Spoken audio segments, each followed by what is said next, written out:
अस्सलाम वालेकुम स्टूडेंट्स, मैं आपका टीचर हसीब अहमद ख़ान आपको अपने चैनल HAK केमिस्ट्री में वेलकम करता हूं और उम्मीद करता हूं आप सब खैरियत से होंगे। स्टूडेंट्स, आज का हमारा लेक्चर है importance of equilibrium constant. Important long question है जी। इसमें हमारे पास हमारे कोर्स में दो इम्पोर्टेंस दी गई हैं इक्विलिब्रियम कांस्टेंट की। Number 1, predicting direction of reaction. अगर हमें इक्विलिब्रियम कांस्टेंट का पता हो तो हम अब किसी भी रिएक्शन की डायरेक्शन किसी भी टाइम फाइंड कर सकते हैं, प्रिडिक्ट कर सकते हैं। इस टाइम हमने पढ़ा हुआ है कि रिवर्सिबल रिएक्शन जो होता है ये फॉरवर्ड डायरेक्शन में भी मूव करता है और रिवर्स डायरेक्शन में भी। लाइक इसके अंदर फॉरवर्ड रिएक्शन भी हो रहा होता है और रिवर्स रिएक्शन भी हो रहा होता है, तो हम इसे प्रिडिक्ट कर सकते हैं कि किसी भी टाइम पे हमारे पास आया फॉरवर्ड रिएक्शन चल रहा है, रिवर्स रिएक्शन चल रहा है, या दोनों हमारे पास इक्वल रेट्स पे इक्विलिब्रियम स्टेट आई हुई है। ठीक है। सेकंड है हमारे पास predicting extent of a reaction. Extent हम बोलते हैं हद को, कि हमारे पास किस हद तक रिएक्टेंट्स प्रोडक्ट में कन्वर्ट होंगी और हमारे पास इक्विलिब्रियम स्टेट आ जाएगा। क्या हमारे पास बिल्कुल थोड़ी सी रिएक्टेंट्स प्रोडक्ट में कन्वर्ट होकर फौरन इक्विलिब्रियम स्टेट आ जाएगा, या हमारे पास ज्यादा रिएक्टेंट्स प्रोडक्ट में कन्वर्ट होंगी, बाद में जाके हमारे पास इक्विलिब्रियम स्टेट आएगा। तो आज के लेक्चर में हमने सिर्फ अपनी फर्स्ट जो हमारा पॉइंट है प्रिडिक्टिंग डायरेक्शन ऑफ रिएक्शन, हमने सिर्फ उसी को मद्देनजर रखना है जी। तो स्टूडेंट्स, सबसे पहले हमारे पास है डायरेक्शन ऑफ रिएक्शन की definition. Direction of reaction at a particular movement can be predicted. कहता है कि हमारे पास किसी भी रिएक्शन की जो डायरेक्शन है वो हम किसी भी खास मूवमेंट पे प्रिडिक्ट कर सकते हैं, उसका तयन कर सकते हैं बाय इंसर्टिंग, कि हम क्या कर दें उसके अंदर ऐड कर दें। क्या हमने डालना है, क्या इंसर्ट करना है, concentration of reactants and products. जो भी हमारे पास उस टाइम पे रिएक्टेंट्स की कंसंट्रेशन है और जो भी हमारे पास प्रोडक्ट्स की कंसंट्रेशन है, अगर हम उसी मूवमेंट किसी भी खास मूवमेंट पे अगर हम उसको इक्विलिब्रियम एक्सप्रेशन में लिख देते हैं, इंसर्ट कर देते हैं, तो उससे हम किसी भी रिएक्शन की डायरेक्शन का पता कर सकते हैं। ठीक है। उसके बाद हमारे पास एक टर्म है रिएक्शन कोशेंट। ये बताने से पहले मैं आपको एक बात बता दूं, केसी इक्विलिब्रियम कांस्टेंट हमारे पास हमने पढ़ा था कि रेशियो होती है concentration of products over concentration of reactants at equilibrium state. जो हमारे पास इक्विलिब्रियम कांस्टेंट है ये हमारे पास कब होती है, इक्विलिब्रियम स्टेट पे होती है। लेकिन अगर हम उसको किसी भी मूवमेंट ले लें तो उसको हम क्या नाम देंगे, रिएक्शन कोशेंट का नाम देंगे। अगर इक्विलिब्रियम स्टेट पे हमारे पास वही चीज है तो उसको हम क्या बोलेंगे, इक्विलिब्रियम कांस्टेंट। लेकिन अगर वो इक्विलिब्रियम के अलावा है किसी भी स्टेट पे तो उसको हम क्या नाम देंगे, reaction quotient. Ratio of concentration of products to the concentration of reactants, के क्या करना है, QC हमारे पास क्या है, concentration of products over concentration of reactants. अगर तो ये हमारे पास हो इक्विलिब्रियम स्टेट पे तो हम इसको नाम दे देंगे केसी का। लेकिन अगर ये हमारे पास किसी भी मूवमेंट पे हो, हमें नहीं पता इक्विलिब्रियम स्टेट है या नहीं है, तो हम इसको क्या नाम देते हैं, QC एट एनी मूवमेंट। यहाँ पे हमारे पास एक टर्म है एट एनी मूवमेंट, किसी भी टाइम हो सकता है। ठीक है। इक्विलिब्रियम स्टेट इसके लिए होना हमारे पास जरूरी नहीं है, लेकिन केसी का हमारे पास इक्विलिब्रियम स्टेट होना जरूरी है। इसको हम क्या बोलते हैं, रिएक्शन कोशेंट बोलते हैं। ठीक है जी। और इसको हम रिप्रेजेंट कैसे करते हैं, it is represented by QC। इसको हम QC के साथ रिप्रेजेंट करते हैं। To predict direction of reaction we compare values of QC and KC। कहता अब जब हमने डायरेक्शन फाइंड करनी है तो हम क्या करते हैं, QC की वैल्यू को किसके साथ कंपेयर करते हैं, KC की वैल्यू के साथ करते हैं। ठीक है। अब हमारे पास जब हम इनको कंपेयर करेंगे तो हमारे पास तीन पॉसिबिलिटीज, जनरलाइजेशन लिख लें या पॉसिबिलिटीज लिख लें, हमारे पास तीन पॉसिबिलिटीज हो सकती हैं कि डायरेक्शन ऑफ रिएक्शन क्या है। नंबर 1, अगर हमारे पास QC की वैल्यू क्या आ जाए, स्मॉल आ जाए, और KC की वैल्यू क्या आ जाए, लार्ज आ जाए, तो क्या होगा। ये समझने से पहले मैं आपको एक बात और समझाना चाहता हूं। फॉर एग्जाम्पल मेरे पास आंसर है 2 डिवाइडेड बाय 4 इक्वल्स टू 0.5। ठीक है। और एक साइड पे मेरे पास आंसर है 4 डिवाइडेड बाय 2 इक्वल्स टू 2। अब मैं चाहता हूं कि जो मेरा 0.5 है ये किसके इक्वल आ जाए, 2 के इक्वल मैं इसको लेके जाना चाहता हूं। तो मुझे इसके साथ क्या करना पड़ेगा, मुझे नीचे वाली वैल्यू को छोटा करना पड़ेगा और ऊपर वाली वैल्यू को मजीद बढ़ाना पड़ेगा। ऐसे ही है। मैं चाहता हूं मेरे पास ये वाला जो आंसर है ये बढ़ के कितना हो जाए, 2 हो जाए तो मुझे क्या करना पड़ेगा, जो नीचे वाली वैल्यू है इसको मजीद कम करना पड़ेगा। लाइक 4 है, मैं इसको पहले 3 पे लेके जाऊंगा, 2 पे लेके जाऊंगा, इसको मैं कम करूंगा और ऊपर वाली वैल्यू को मैं क्या करूंगा, मजीद बड़ा करूंगा ताकि मेरे पास आंसर क्या हो जाए, बड़ा आ जाए।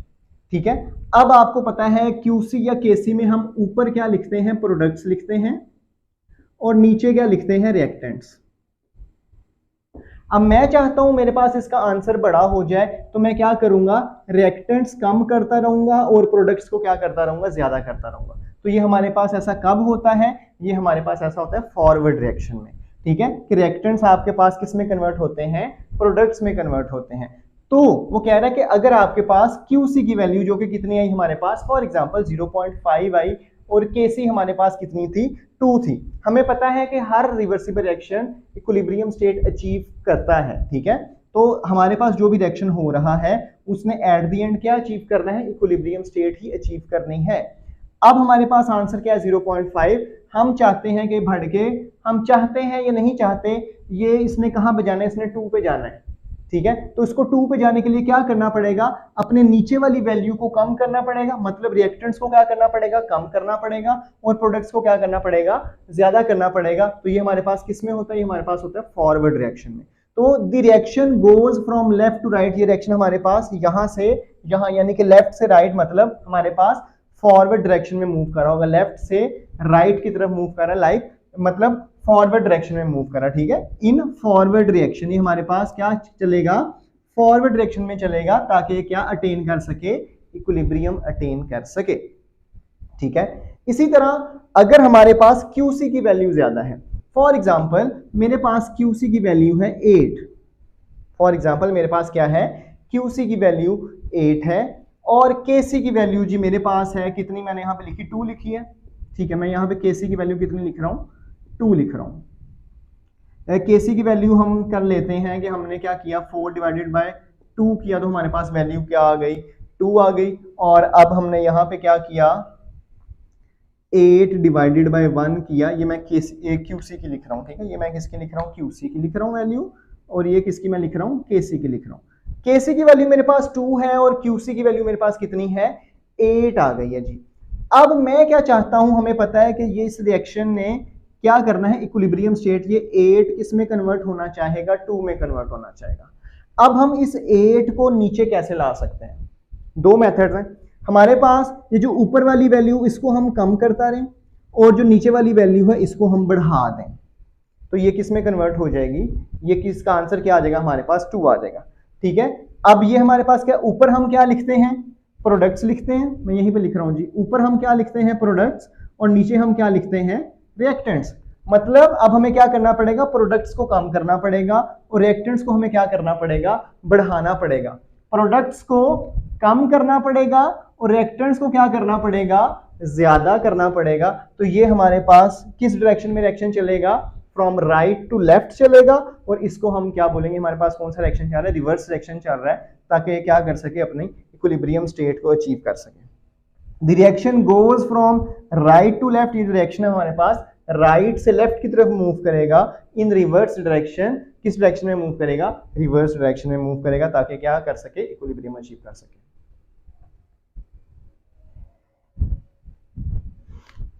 कट।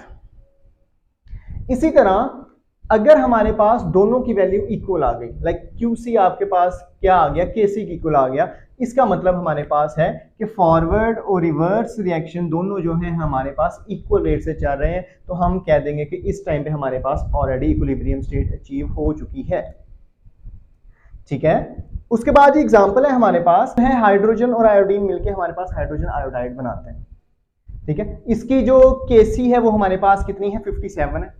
किस टेम्परेचर पे, 700 केल्विन आपकी बुक में लिखा हुआ है, और अगर हम इसको सेल्सियस में कन्वर्ट करें तो ऑलमोस्ट 427 डिग्री सेल्सियस बनता है।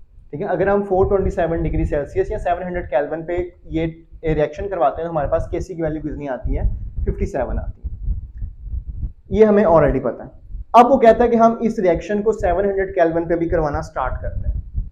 जैसे ही हमने रिएक्शन स्टार्ट करवाया उसकी थोड़ी देर के बाद, हो सकता है 1 मिनट के बाद, 2 मिनट के बाद, 5 सेकंड के बाद, 30 सेकंड्स के बाद, हमने क्या किया, जो रिएक्शन मिक्सचर जिस फ्लास्क में हमारे पास रिएक्शन हो रहा था, हमने उसमें से रिएक्शन मिक्सचर में से हमने इसके सैंपल्स लिए और हमने इसकी कंसंट्रेशन चेक की इसके कंपोनेंट्स की। तो फॉर एग्जांपल हमारे पास हाइड्रोजन की कंसंट्रेशन उस टाइम पे, जिस भी टाइम, फॉर एग्जांपल हमने 2 मिनट के बाद चेक किया, तो उस टाइम 2 मिनट पे जो हाइड्रोजन की कंसंट्रेशन हमें मिली वो कितनी मिली, 0.10 मोल पर डेसीमीटर क्यूब मिली। इसी तरह आयोडीन की कंसंट्रेशन उस टाइम पे कितनी आई, 0.20 मोल पर डेसीमीटर क्यूब आई, और AHI की कंसंट्रेशन कितनी आई, 0.40 मोल पर डेसीमीटर क्यूब आई। ठीक है, अब ये जो इसमें T है ये हमें बता रहा है कि हमने किसी भी टाइम, हम साथ टाइम मेंशन करेंगे कि आफ्टर 20 मिनट्स, ठीक है, या आफ्टर 2 मिनट्स, आफ्टर 3 मिनट्स, जब भी हम इसको चेक करेंगे। ठीक है, अब हम क्या करेंगे, इसको इक्विलिब्रियम एक्सप्रेशन में इसको हम पुट कर देंगे, इसकी वैल्यूज को, उसी तरह जिस तरह हमने Kc की वैल्यूज की थी। Kc हमारे पास, ये बात याद रखनी है, जो Kc है हमारे पास, ये हमारे पास इक्विलिब्रियम स्टेट पे है। ठीक है, जब हमें पता चल जाएगा इक्विलिब्रियम स्टेट आ गई है, उस टाइम पे जब हम इसकी वैल्यू फाइंड करेंगे उसको हम Kc बोलेंगे। लेकिन जब हमें नहीं पता, हमने किसी भी टाइम चेक कर लिया, तो उसको हमने क्या बोलना है, Qc बोलना है। ठीक है, तो हमने इसकी कंसंट्रेशंस को हमने उसके अंदर पुट कर दिया, तो हमारे पास आंसर क्या आ गया, उसका 8.0 आया। हमने वो वैल्यूज पुट की तो आंसर कितना आ गया, 8.0। अब Qc क्या है हमारे पास, 8.0 है, और Kc कितनी है, 57 है। ठीक है, तो अब मैं इसको यहां से रेज कर रहा हूं। अब Qc हमारे पास है 8, Qc की वैल्यू हमारे पास आ गई 8.0, और जी Kc की वैल्यू हमारे पास आ गई 57। अब ये जो रिएक्शन है ये 8, इसने आखिरकार किस में कन्वर्ट होना है, 57 में। इस रिएक्शन में आखिरकार इक्विलिब्रियम स्टेट में तो आना ही है। ठीक है, इसका मतलब क्या है, 8 किस में कन्वर्ट होगा, 57 में कन्वर्ट होगा। तो ऊपर हमारे पास क्या होती हैं जी, प्रोडक्ट्स होती हैं, नीचे हमारे पास क्या होता है, रिएक्टेंट्स होते हैं, ऐसे ही है जी।